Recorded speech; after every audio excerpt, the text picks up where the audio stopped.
Thank you, and welcome to fellow liverymen, ladies and gentlemen, our honoured guests, to this our annual lecture. And this year it's been renamed the Sylvia Tutt Memorial Lecture, as it is now entirely funded by the bequest that Sylvia left our worshipful company. She was the first ever lady master of the livery company, and we are justly proud that it was our company.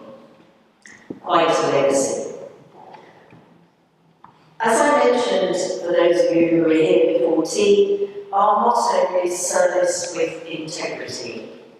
And our members' service is in many different sectors: in the military, the public sector, the financial sector, and other commercial profit-making and not-for-profit companies and organisations.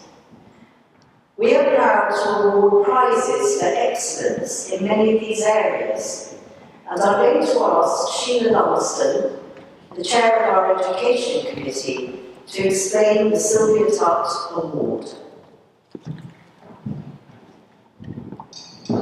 Master, ladies and gentlemen, good evening. Thank you very much for that. And indeed, it is my great pleasure as chair of the Education Committee, the worshipful company of Chartered Secretaries and Administrators, to launch the 2025 Sylvia Tutt Award in her memory.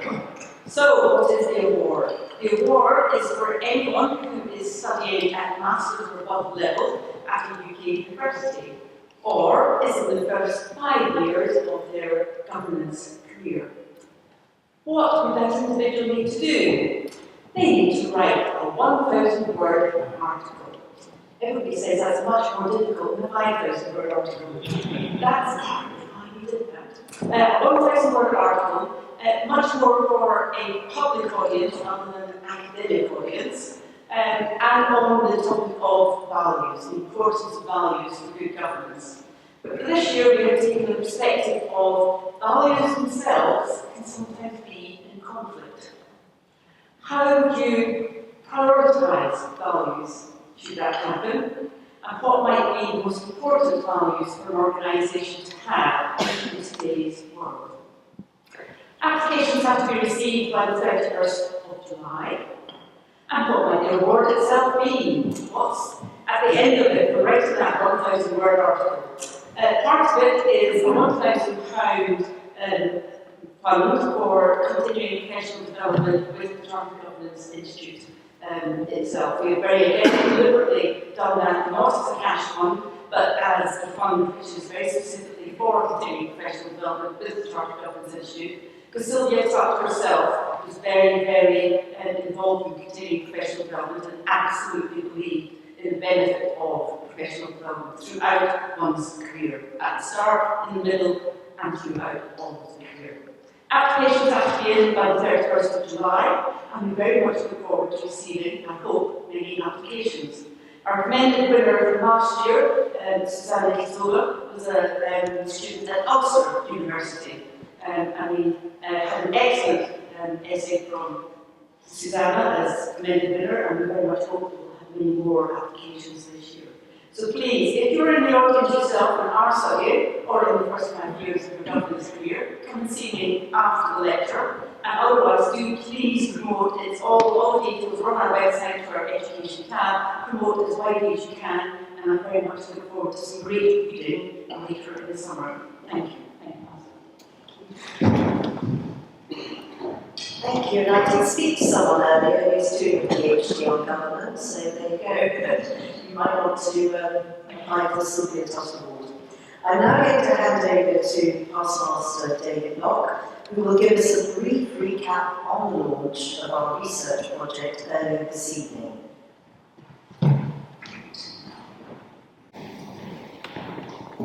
Thank you very much indeed, Master. Brief is the operative word. The purpose of the launch was to celebrate the publication of our first report, which has looked, as it says on the cover, at the importance of values for governance. And rather than just ask you to believe us, we had two people who were involved in companies that were involved in the research who came and shared their experience. We've had a slight hiccup with the printers, which I'm sure you've had a copy of this, but you all will certainly see a copy of this little leaflet. On the back is a QR code, which will get you to that. I mean, broadly speaking, we were involved with 14 different organisations. We interviewed some 44 people across those organisations, the company secretary, and 4 or 5 others, about 4 or 5 others in the company, to talk about how the values were determined, how they were given effect, and so on. And what this presents is pretty comprehensive literature survey and the findings from the research. We are aware that this is very much the first step, because people who have been involved in this process have gone away and looked at things, they've done things differently, and so on. And this is an example where this company will have impact going forward. And so the last words are words of invitation to you to make contact with the company if you would like to know more about or join in with this research. And thank you very much, Master, for including this.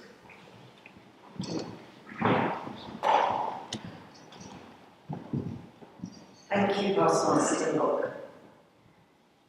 I would now like to introduce our special guest.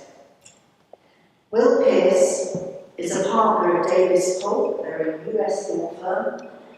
He's head of their European practice. He was formerly a partner of Herbert Smith. And he'll tell you that he and I lectured on a seminar on the listing regime hosted at Herbert Smith's offices in London. But what he won't tell you is that he kept me on my toes, as if I dared to say anything in my presentations that weren't absolutely the accurate black letter of the law, he would interrupt me and say, well, technically, that regulation says such and such. Well, I definitely did my homework after our first session, and I hope I raised my game. Will is an exceptional corporate lawyer. Not only does he know the law, the European directives, UK listing regime, international securities law, and governance codes inside out, he's extremely approachable and able to explain things in understandable, non-legalised language. I have great pleasure in being able to hand over to him, and I promise I won't interrupt.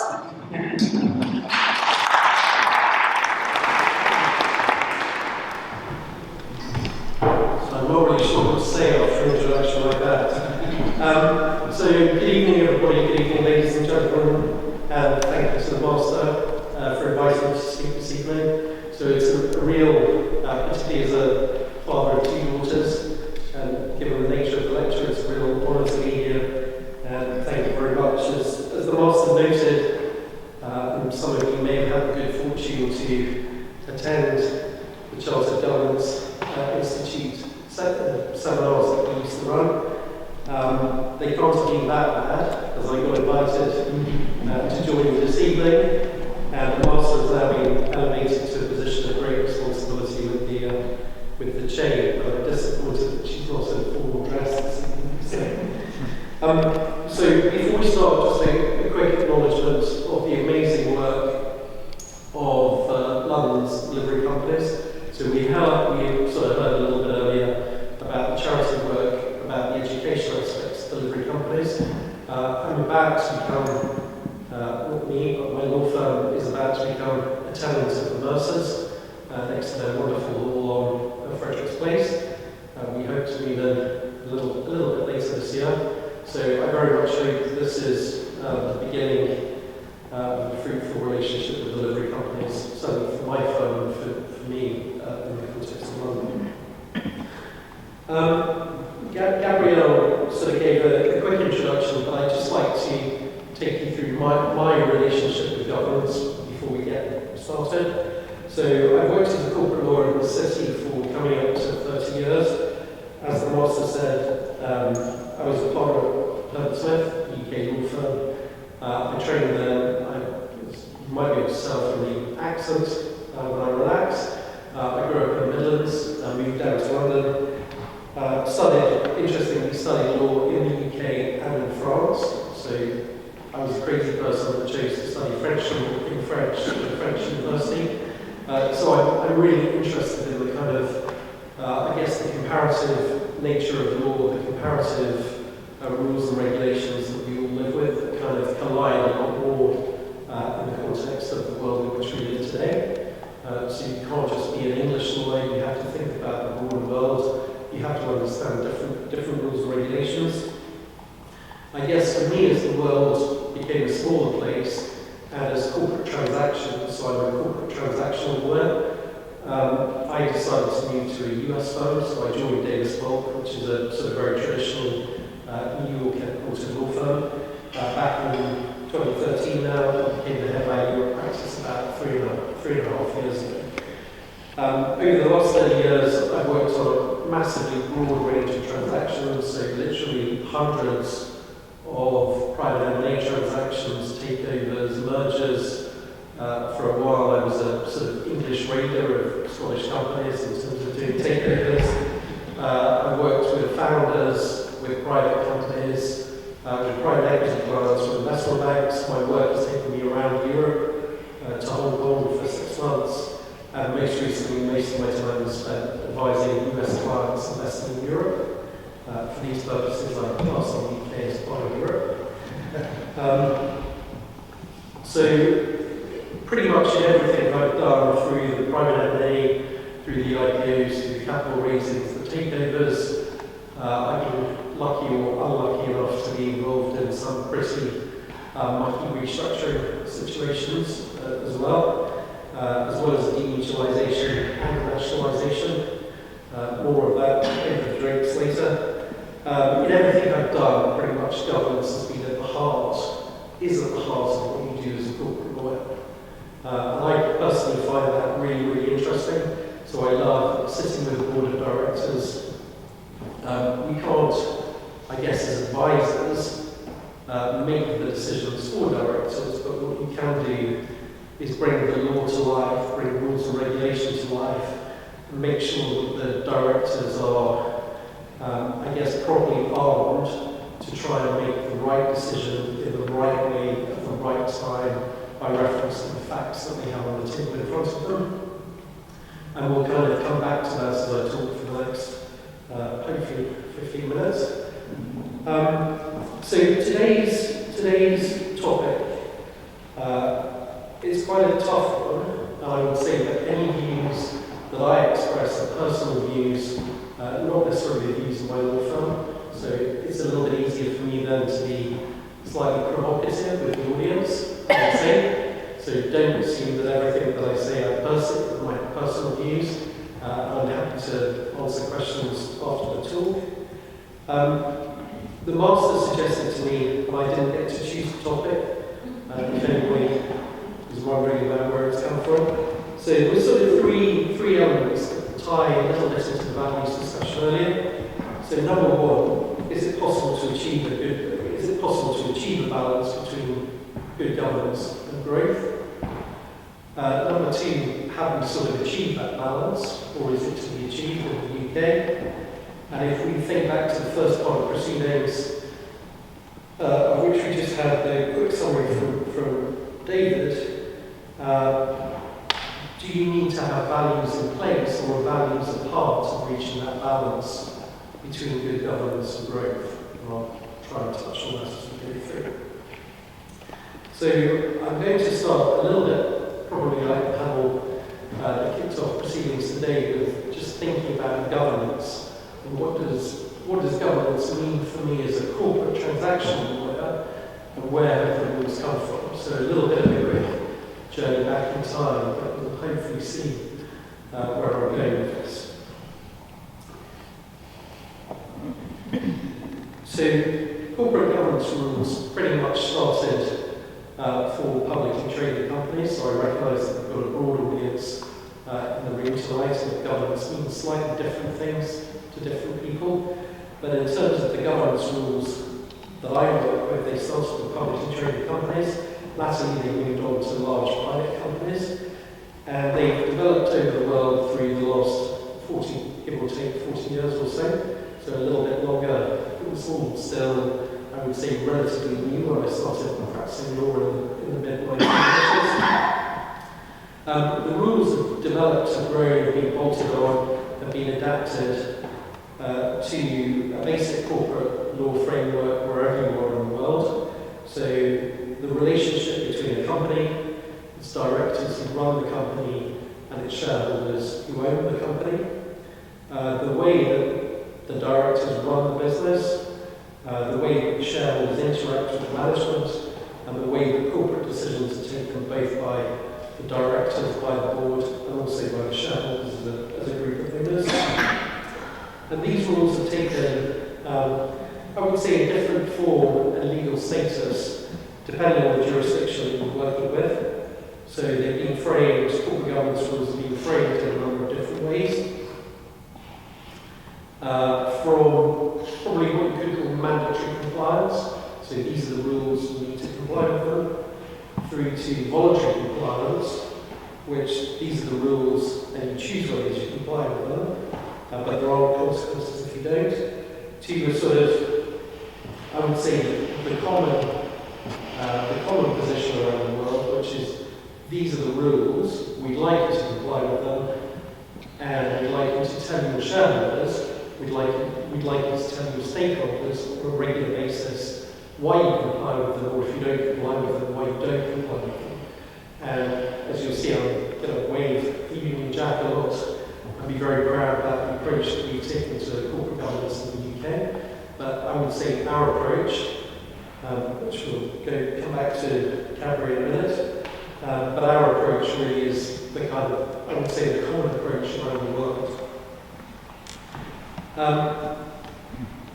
I would say that the rules for a corporate governance rules really started out as best practice recommendations for the composition of public boards.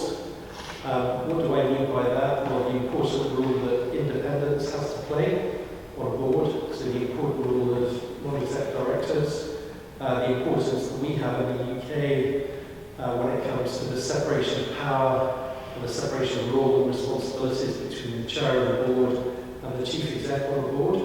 So that separation between oversight and leadership and stewardship on the one hand, and the executive power to get on and run the company on the other. And the development of these rules really sort of came out of the US in the 1970s. So the SEC started looking at corporate governance following a couple of fraud scandals in the 70s and 80s, and the collapse of Penn Central in 1970. And obviously here in the UK, early 90s, we had the publication of, by the Cadbury Committee, of the first corporate governance code in the UK, which was a huge milestone. I still remember working with the first code when I started practicing law. As I say, in the mid-90s, it was a big deal for everybody, but very much common sense, which kind of comes back to values, and we'll touch on here in a minute. So you then roll forward a little bit, and driven by accounting scandals, audit failures, a perceived lack of checks and balances, you could say, and perhaps too much risk taken by public company boards. You had the collapse of Enron, which, if I remember, was about 2001. Expectations started to change on the part of investors, and so governance moved from pure board composition and how directors made choices and decisions to a little bit more of an expectation in terms of the role of the audit committee, the role of audit, the role of management of risk within a public company, exercised through the board. And then I guess you roll forward to 2002 when you had SOX, so Sarbanes-Oxley in the US, which sort of codified that, particularly for big US public companies.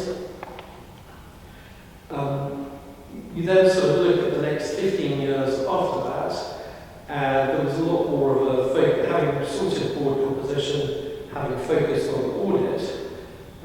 rules then switched focus a little bit to one of my colleagues who's into exec policy here this evening.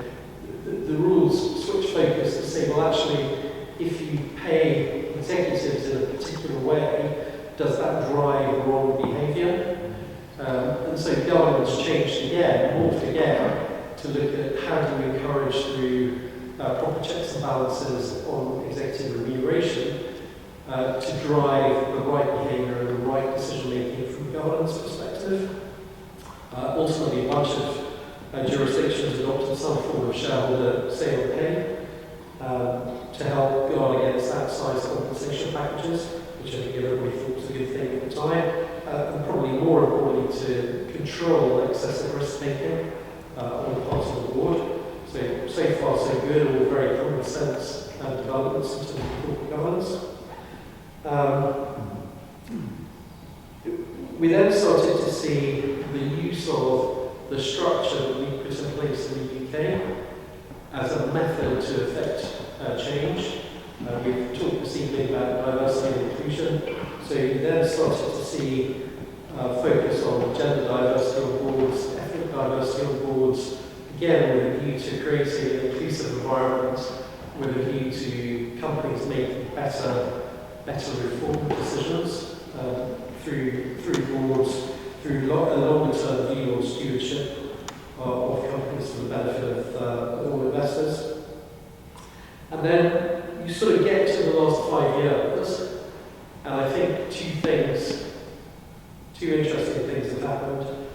First of all, everybody's woken up to the massive shift from public capital to private capital, and with that you can't replicate the corporate governance code entirely in the private sphere, take it from the public sphere and replicate it entirely in the private sphere. So the one thing that we did in the UK, again a little bit of unique jack waving, is the coalition government looked at the governance of private companies and encouraged and supported the publication of the weights principles, so everybody will be familiar with the rules that people voluntarily signed up to initially for the proper governance and proper stewardship of large private companies. So that was the first thing, so public to private capital shift. The second thing is that the G of governance was joined by the E of environmental and the S of social. So we went from governance that was focused very much on the composition of boards to governance, I guess, that strayed from pure board composition and the pure functioning of companies as an organisation to looking at the broader impact that a company can have on a range of different topics.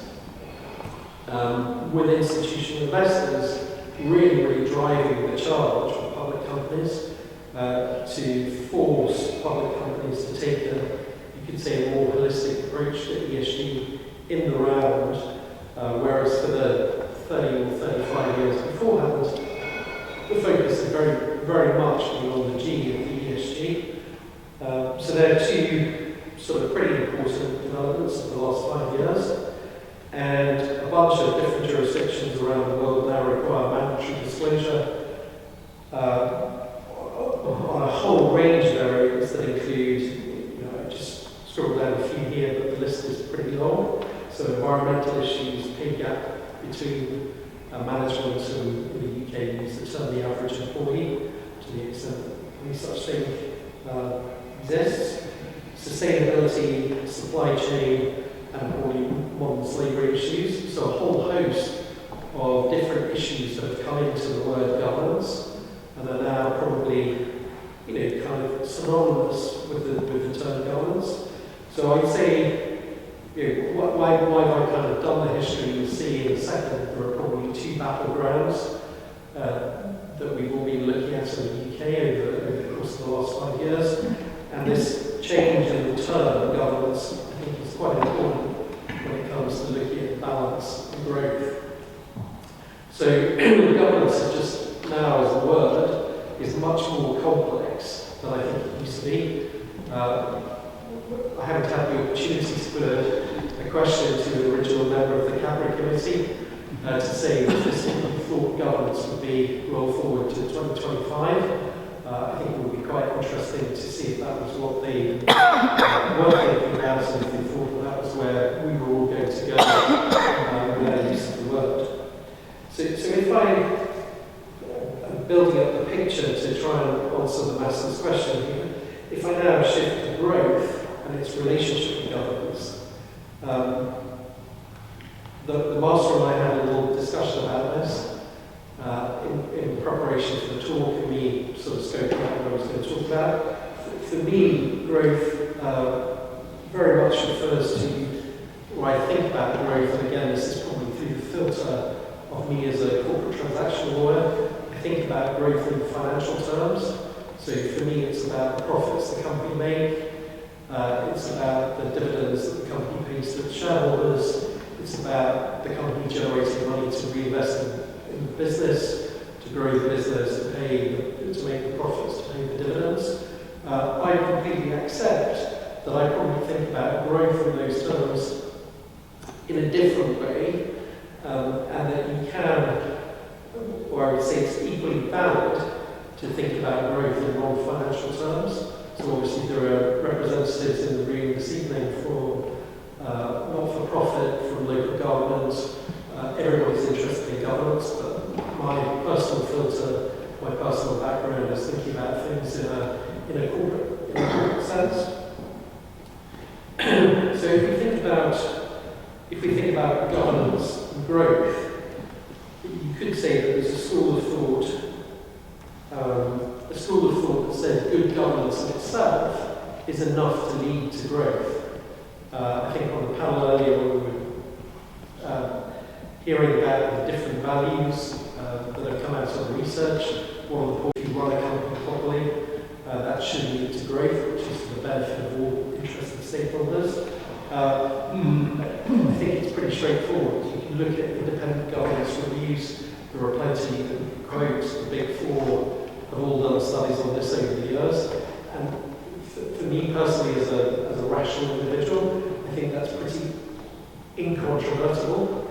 That if you run a company properly, you generate profit, the company will be successful.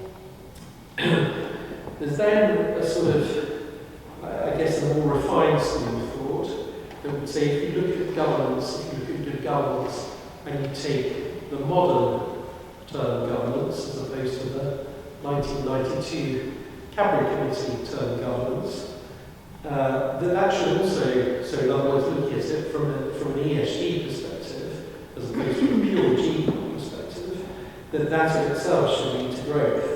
So if you run the company and you comply with your goals from an ethical perspective, and you run your business ethically, in full compliance with all regulatory expectations, that as you fulfill your mission, as you fulfill your purpose, as we heard earlier, that will naturally enhance the value, the prosperity for all of your stakeholders, enhance the value of the company, and find favour with your investors.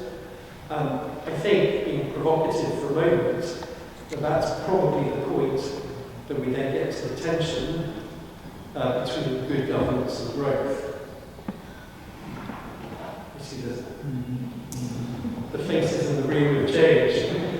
I think there are probably, if you take the governance, ESG governance view that I've just been through, and then you look at what other market commentators would say in today's world about ESG and the definition of governance, I think they would say if we take the broader interpretation, it's become a synonym for burdensome rules, regulation, extensive disclosure, red tape, increased cost, compliance burden for companies for what they would view as limited benefit. It's a tough call. And they go on to say probably that governance in that sense has become a hurdle to growth as opposed to a facilitator of growth. I'm not at this point expressing a view either which way. And people have very strongly held personal views as to whether we should look at governance in the expanded sense, and that's the right way to go, or whether actually we've gone too far and we need to start thinking about governance in different terms. So, battlegrounds in the UK, sounding a little bit like John Pearce is doing election night coverage here. Battlegrounds in the UK, I think there are two really interesting areas where this debate between what's the right amount of governance and has governance in the broader sense gone too far to prohibit growth. There are two areas I want to just talk about. At times in the debate in the UK, we have had objections to governance. So the government has changed its policy. We have had lots of press around what I call peak reporting that we'll come back to.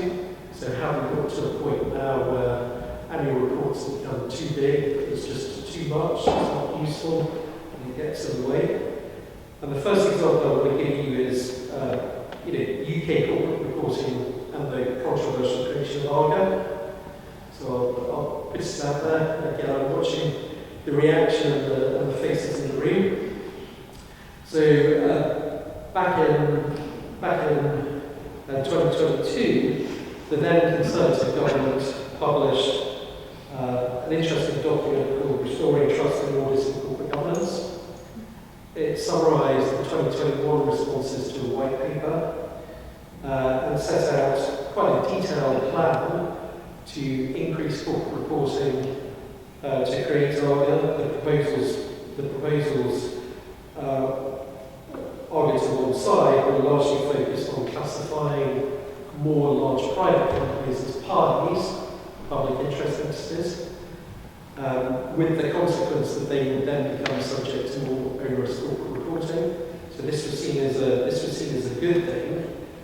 And the sort of final part of the proposal was competition, the provision of audit services, and a little bit of teeth for the regulator to make sure that the I don't know if we have any auditors in the room this evening. If we do, I'll be careful what I say.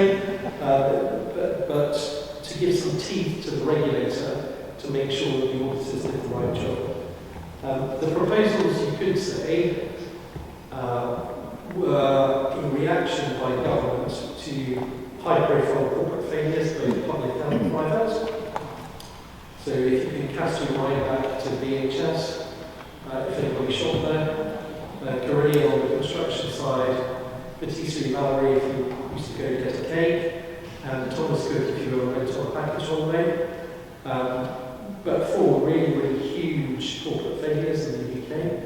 The statistics say that in the couple of weeks after Thomas Cook went under, it was the largest repatriation post-wartime or out of wartime that the UK government had to get involved in terms of getting people back to the UK. So the proposals were meant to be implemented by statute, regulation. Peter will be very familiar with changes to the UK Governance Code. So the changes to the UK Governance Code were watered right the way back. So there were a handful of proposals, I think out of 14 or 15, that eventually made its way into the change into the amended code. And we'll see the sort of first comply or explain statements coming out of that amended code sort of this time next year as companies publish their reports and accounts. But what happened to the regulation is quite interesting in terms of regulation and statute. So draft regulations were laid before Parliament in mid-2023, and they proposed obviously extension of the rules to large private companies, plus something called an annual resilience statement, publication of a distributable profits figure, material fraud statement, and then a regular, I think it was every 2 or 3 years, audit and assurance policy statement from abroad. The government went out to conclude a call for evidence. They spoke to business about this, and in late 2023, the regulations were pulled on the basis that this was bad for growth. So this is my first real-life example of good governance versus growth, and it's a tough balance. So the voices that celebrated the withdrawal of the draft regulations included the LSE, the Capital Markets Industry Task Force, UK Finance and City UK. I've come across Julia Hoggett, who's the CEO of the LSE, quite frequently, so apologies to Julia, I picked on her quote, because I think it sums up the mood quite nicely. So, speaking on the withdrawal of the regulations, she said, "This is a welcome step and will boost the competitiveness of the UK. Good corporate governance should be an enabler for companies to grow and reach their full potential in the interests of all stakeholders. However, founders, company boards, and increasingly shareholders have highlighted that the UK's approach to ever-increasing corporate governance processes has, however well-intentioned," stop to those of us that are interested in it, impacted the effectiveness of listed companies' understanding of the UK over other capital markets. She went on to say, "Releasing listed companies from the additional reporting burdens that were proposed is another step towards the level playing field UK companies need to compete and drive the growth economy to the benefit of all stakeholders." So, example number one, I think a clear victory for the growth agenda. I'll come back to current Labour government's plans to resurrect Armour in a minute. Before I move on, just one little PS to the first example. So this isn't just a question of the UK. Other jurisdictions are facing the same debate, have the same dilemma about good governance versus growth. So the EU Commission recently published their so-called omnibus proposals with a view to reining back sustainability reporting across the EU.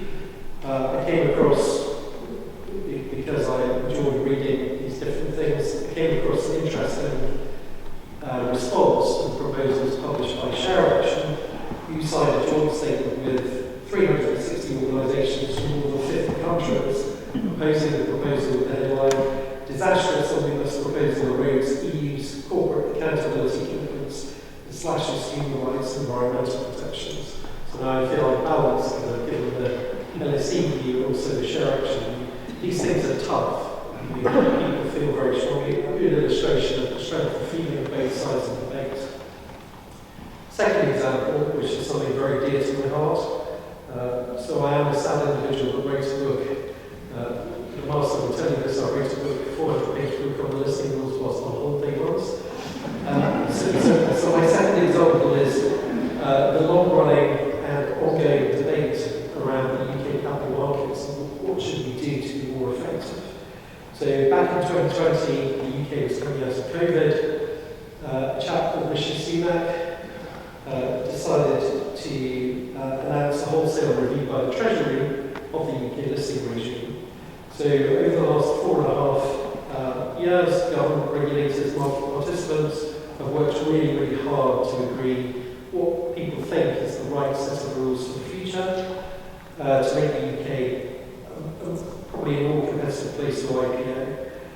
So without sidelining or going into all of the changes, there's a plethora of changes that are happening. The key changes are the listing rules. The changes that happened last summer were described as the biggest shake-up in UK rules in 3 decades. Certainly I'm old enough to remember the little yellow A5 size listing rules that then became a big fat yellow book that became a big fat purple book and then went online. The governance-related changes that we saw last summer were simplified eligibility requirements, dual-class share structures, no mandatory relationship agreements with controlling shareholders, no shareholder vote on class transactions or related party transactions, and we're generally welcomed by the city, but not necessarily welcomed by everybody.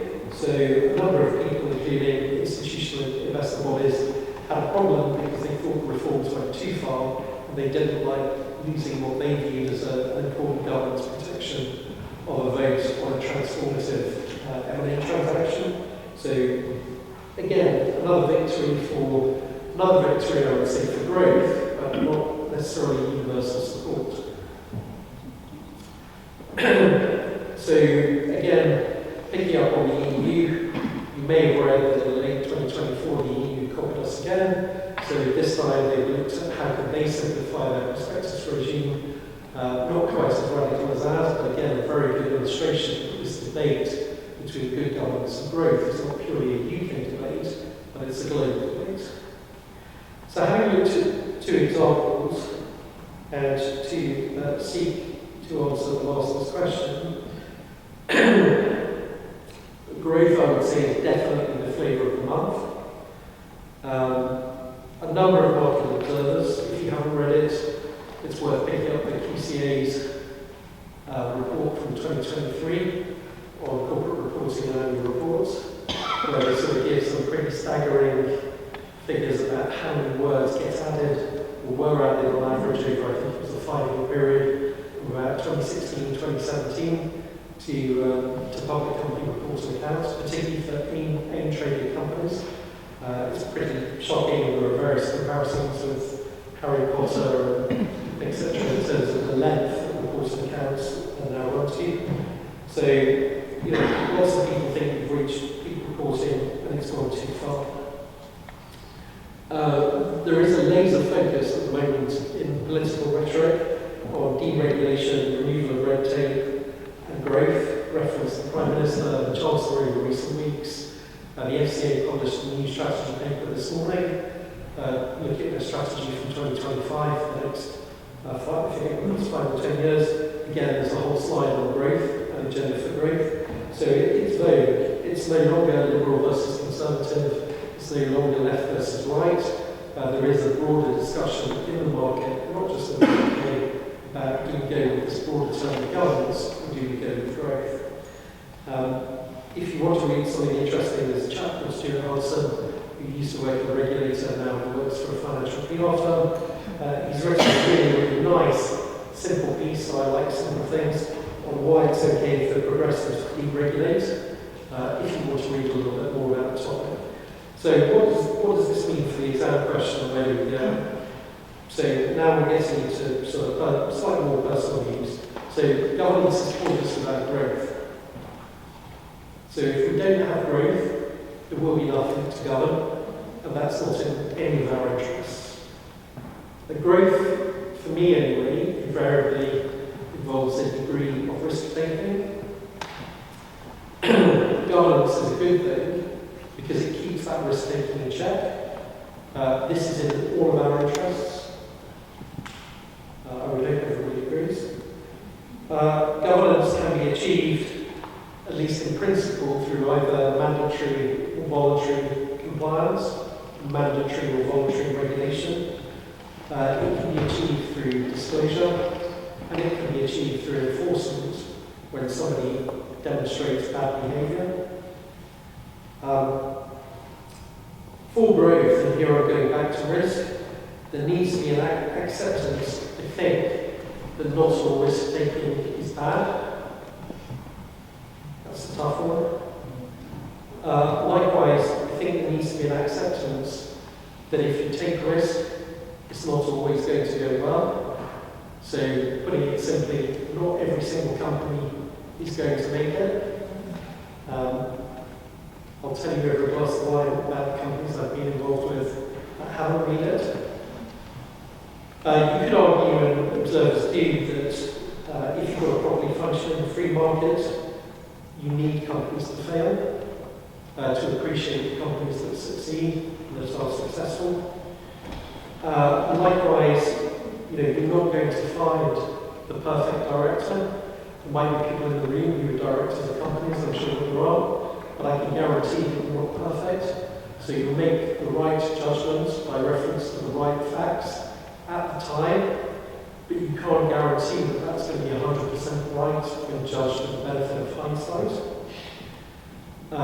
We are all human, and a lot of that is to excuse fraud, misleading disclosure, or a failure to conduct a proper audit, to be absolutely clear.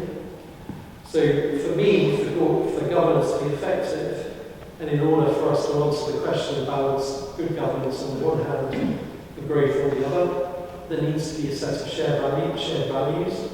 And for me, the debate earlier really resonated in terms of the concept of us all living and breathing a set of values in corporate life.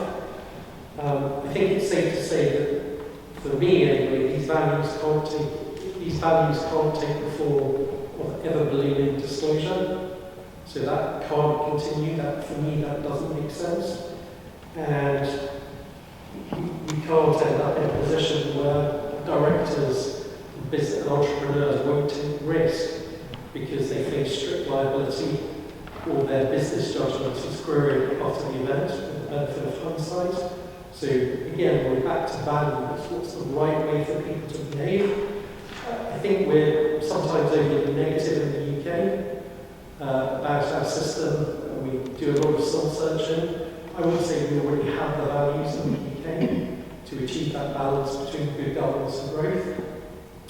So we have an uncontrovertible, very stable, very well-respected set of fiduciary duties for directors. We have the UK Corporate Governance Code, and both have stood us in really, really good stead without us needing to go to the courts all the time. And for me, that's a good thing. So we know we've led the world by example in terms of how we should behave from a corporate governance point of view. And as we look at Argo coming back, no one can sanction fraud, no one can sanction bad disclosure, nobody can sanction the failure to conduct a proper audit. And we need to have a regulator that has proper resources to do the job properly. But I very much hope that as the current government looks at Argo and implementing the reform that was set out, whatever it is now, 3-4 years ago, that we manage to maintain this balance between good governance and growth, and not lose sight of how well we do things in the UK. That's it for me. Thank you very much for your time, and I hope you enjoy this evening.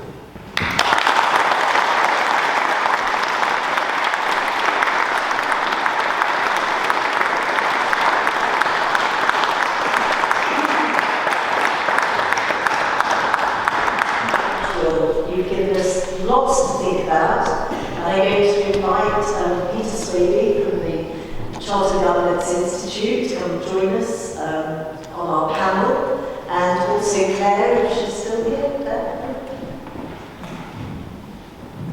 Here she is, yes.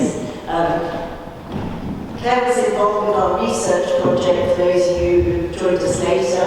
She's a Chartered Secretary, Company Secretary of Quilter plc, which has a dual listing on the London and Johannesburg Stock Exchange. And I'll just say that if Sylvia Tutt was here, I think she'd give you an award, Will, so.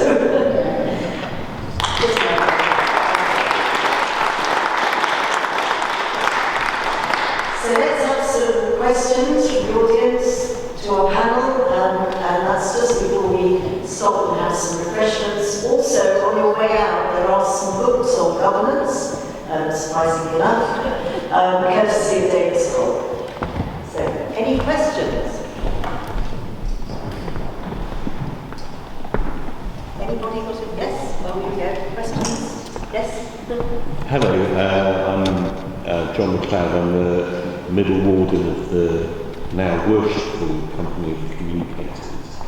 I thought it was an amazing speech, and there is so much going on in this area, but I wanted to just draw matters a bit closer to home for our esteemed lecturer, which is in the legal profession in the States. There's a mini crisis going on because one law firm, which I won't name, has crumbled or caved in to Donald Trump over demands that it drop its DE&I programs and make a $50 million contribution to a Trump-nominated pro bono scheme.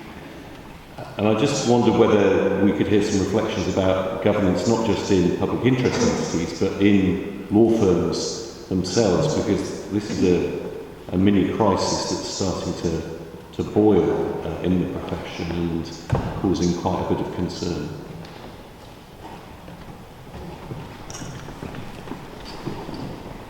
I think it's fair to say that you're probably cup-tied on that one, aren't you?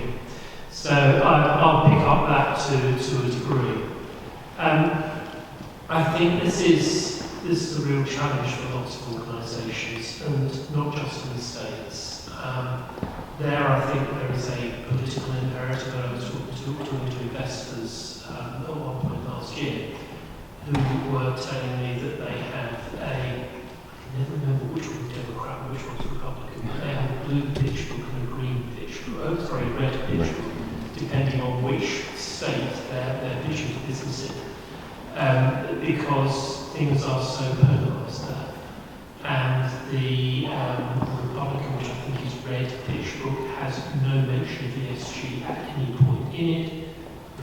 The blue pitch book for Democrat states is ESG all over.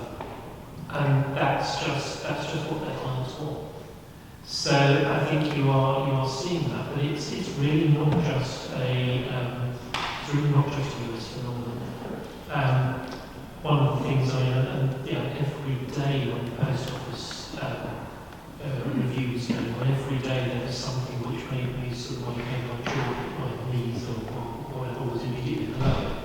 And one of the ones that really struck me there was the chief executive being reported as having said, and I can't remember whether it was to the Co-Secretary of General Counsel, you are letting your professional obligations stand in the way of your responsibilities to this company. I thought that was absolutely shocking, and I think my answer would have been quite rightly too. I hope it would have been if I was brave enough to do that. But you do see that polarisation of viewpoints, and that's sadly a reflection that integrity is not necessarily doing the right thing. It's not necessarily the comfortable or easy thing to do. And I think that American law firm absolutely understand why they would do what they've done. You've got to protect yourselves for the future. Equally, one might have hoped they'd been a bit braver, but you've got to understand that everybody's got to make their own judgment on that.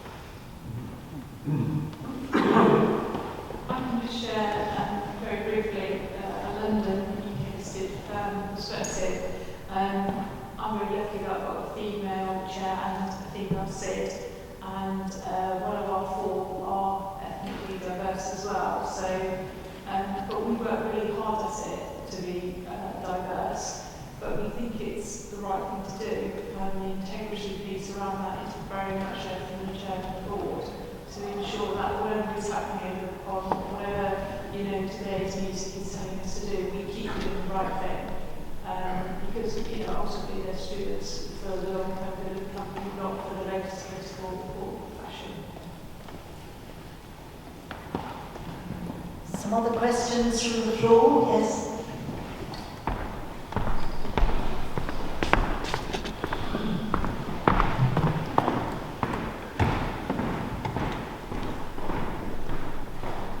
Thank you. Growth slips off the tongue very easily, but the short-term growth and the sustainable growth.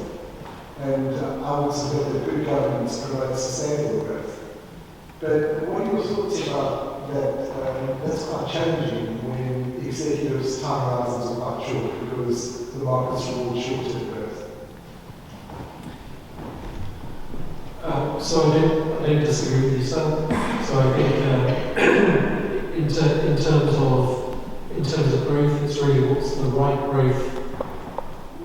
Again, if I'm looking at it from a company's perspective, as opposed to from the broader market, I think it's what's right for that particular company. And sometimes the right thing to do will be to take short-term decisions, and sometimes the right thing to do for the company, the stakeholders, will be to, as you say, to take a longer-term view. I think you can probably get to growth in both circumstances, both are equally valid.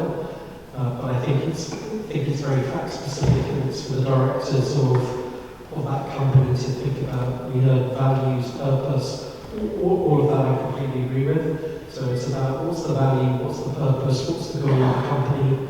Strategically, does it need to do something now? Strategically, should it wait for a number of years?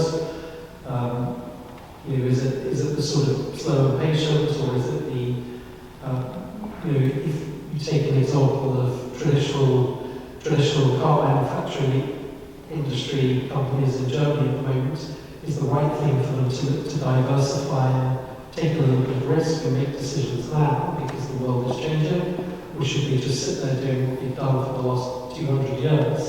So So I think it's very fact and circumstance specific, but the proposition that longer term is important, I completely agree with. I'll just add, I'm the company secretary of two particular groups within a much larger group, and one group is a very old company. We have profits targets that we have to meet each year that are growing and have been growing, thankfully. The other group is a set of startups that started up about 13 years ago. Our shareholder views them as still actually growing. They don't actually make huge profits, but they have grown in what they do, and that is their impact within data analytics. So we're not looking for them to make massive profits at the moment, we're looking for them to have this broad global outreach. So it's a different strategy. Any other questions from the floor? Yes? Justina? Oh, sorry, there's somebody behind you, so then afterwards. Sorry, there's a question for Will, really. I wonder, could you say something about remuneration policy? I'm ready to start a broader topic into being with us in this category. But if you could say something about it in the context of the governance versus growth debate, and also perhaps something like reporting. I mean, it's a nightmare reading the remuneration report. I can't believe that many people do. So I guess I'm just going to limit the questioning because they're both pretty broad questions. So if we take remuneration first and we think about what we've been talking about this evening in terms of corporate values, it's got to be in the interest of all stakeholders in the company. If the remuneration of executives is tied to the values and the purpose and the goals of the company, so it makes no sense to just randomly pay somebody huge amounts of money or to randomly underpay somebody if the comp is not aligned with the goals and values of the company. Obviously, one of the issues that we have to deal with quite frequently, and has come up in the debate around the listing rules in public companies, is do we have a problem in the UK with not paying execs enough? And is that one of the reasons why ultimately UK businesses are choosing to go list in the US, where, again, sort of back to risk reward, back to growth, perhaps executives are compensated in a slightly different way where there's a little bit more risk, but there's also a little bit more reward. And again, I don't know the answer to the question, but there is a viewpoint that says that if you want to go for growth, and if you want to incentivize management to go for growth, you need to pay them properly in terms of compensation. But on the remuneration reporting, look, I think everybody in the UK lives with the fact that we have a remuneration policy that is approved by the shareholders, that the company pays its executives in line with the remuneration policy, and we now have plenty of years' worth of experience of investors in public companies voting against the reappointment of directors where they have a problem with remuneration. So whilst the reporting may be painful, I'm lucky I don't have to prepare a set of reporting accounts every year. I probably will join you in saying it's painful in that case. But it strikes me that the rules are achieving what they want to achieve, which they're giving investors and stakeholders in the company the ability to pass comment on the performance of directors and their remuneration, and investors are exercising that right on a pretty regular basis. I think Justina in the front.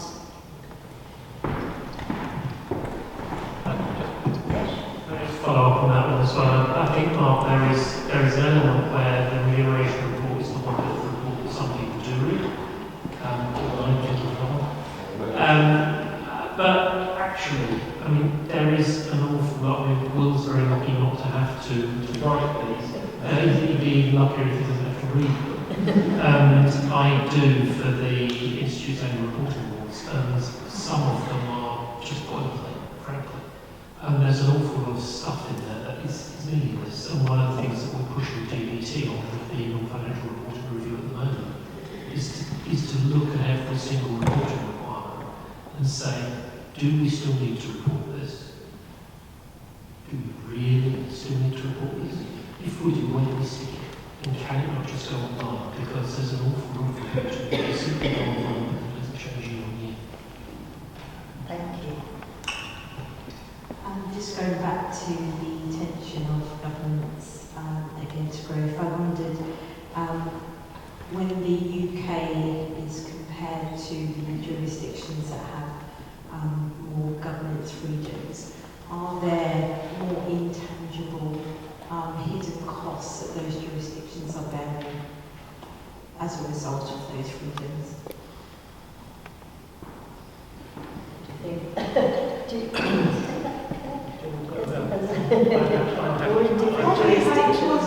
Remuneration report, if I'm honest. I mean, we're slightly unusual. Not to say about remuneration, because let me just get back to remuneration. I do have something to say about that, and then I'll get to your question. But I think from the inside, companies get great care over how they describe their remuneration.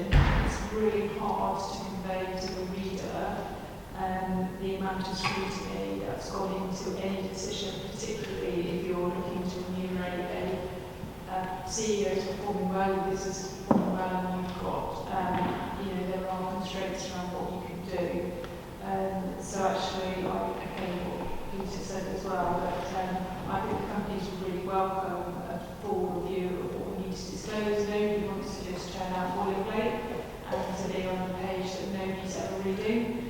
It's really souls to go through that. So I think with the efforts there are really great welcome. In terms of the tension between governments and growth companies, so we are juristic, but we have a secondary listing in South Africa. So we basically follow the UK rules, and then but we do engage heavily with our South African shareholders.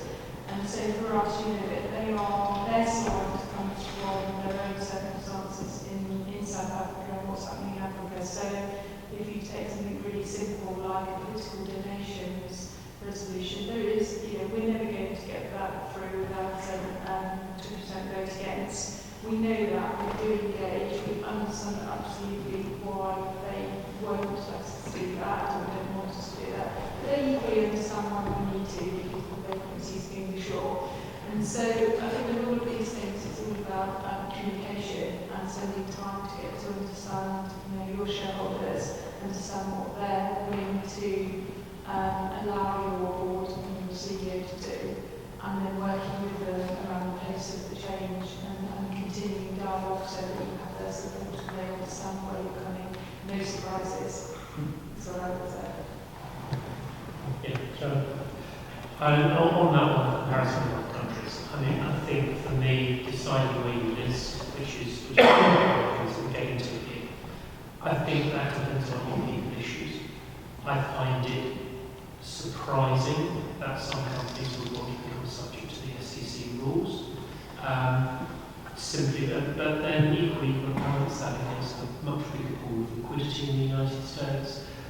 The strange fact, I don't know for any investors in the room, but the strange fact that UK equities generally seem to be lower priced. My evidence for that is the number of companies in the last 2 or 3 years where there's a really offer with a really substantial premium. One candidate was virtually double if I remember right. So I think there's a whole heap of scenarios. I don't believe governments are even in the top 10. I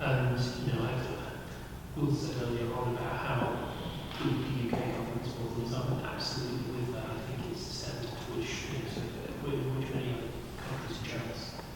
And if you say to me, if somebody said to me his director believes that UK governance isn't really appropriate, then I'm possibly looking at a director who's not a fit and proper person to be director of a UK company. That's a bit bullish. That's what I think. Thank you. Would you like to have the last word, Will? So you came along with a gift for everybody, so there's a pile of books that are comparative corporate governance guides that we contribute to you on the UK side. So pick up a copy on the way out and enjoy reading it in the cab and on the tube on the way home. And you can check out what different rules are in different jurisdictions. Thank you. Thank you all very much for coming and for listening. And my thanks to Will and to Peter and Claire for joining the panel, also for our research panel earlier, for David and Sheila, and all of the people who've been involved in that research, because it's a wonderful piece of work, and it is just, in a sense, the beginning of something much more. I'd also like to thank our clerk, Keith, and our assistant clerk, Karen, for all that they've done, and for Will's team as well for bringing over those books and getting in here. So thank you ever so much. Please now relax. Do go and have, we're going next door, we're going to have some refreshments and time for you to chat and maybe catch Will over that glass of wine. So things you can't obviously say in public, perhaps you might be able to whisper in your ear. And we will be leaving promptly at 9 o'clock. We're not standing on ceremony, so if anyone does need to go earlier, thank you, and a big round of applause, please.